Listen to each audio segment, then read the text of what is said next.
Bilmiyorum.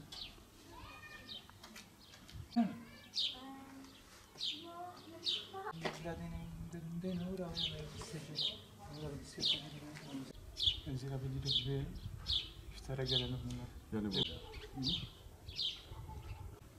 Evet, kaç yarın Recep müzik.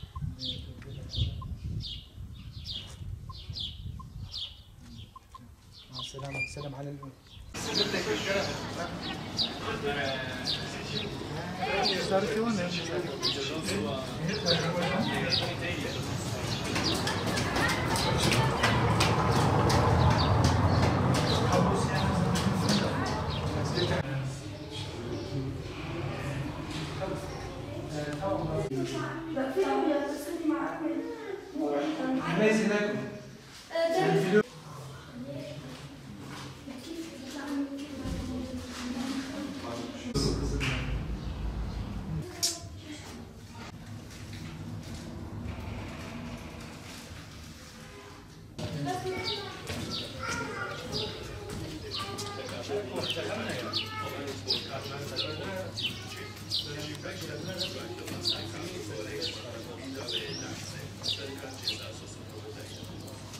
Ramazan ayı ile ilgili şu an yoğun bir çalışmanın içerisindeyiz. Zira ilk etapta gıda çalışması çok yoğun bir şekilde bazen gündüz bazen teravihlerden sonra olmak üzere gönüllerimizle ve üye kardeşlerimizle beraber gıdanın bulmasından tutun paketlemesine kadar ve gıdanın fakirlere, muhtaçlara, yetimlere ulaştırılmasına kadar yoğun bir çalışma devam etmektedir. Bu bağlamda baktığımızda Allah'ın izniyle yüzlerce aileye gıda paketi ulaştırmış olacağız Ramazan ayının sonuna doğru. Şu an bile 200'e yakın dağıtmış bulunmaktayız. Yani bu 3-4 günkü süre içerisinde. Onun dışında Ramazan ayı çalışmalarından bir tanesi de kırmızı et dağıtımıdır. Dağıttığımız ve muhtaçlara ulaştırdığımız kırmızı et paketleri olmakla birlikte şu an kesilmek üzere beklenen adaklarımız bulunmakta. Kesilmiş halde bulunan dolaplarımızda olan etlerimiz bulunmakta. İnşallah peyderpey bunları Ramazan ayı içerisinde yine muhtaçlara ve yetim kardeşlerimize kırmızı et paketlerimizi ulaştırmış olacağız.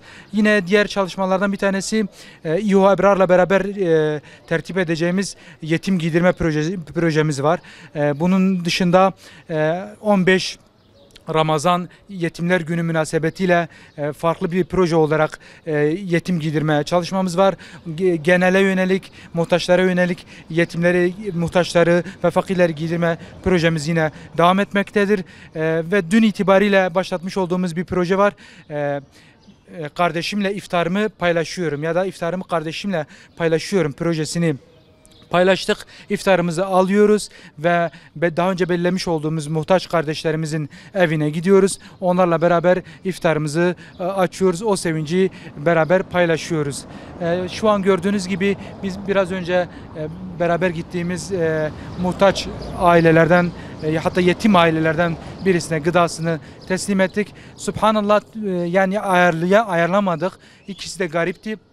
Şu an gıda verdiğimiz iki ailede de 3-4 yaşındaki erkek çocuk dışında erkek bulunmayan evler, yani 5-6 tane kız anneleriyle tek başına yaşayan yetim ailelerdi. Gerçekten durumları muzdarip, durumları kötü, yardıma muhtaç ve umut olabilecek birilerini gözleri aramaktadır.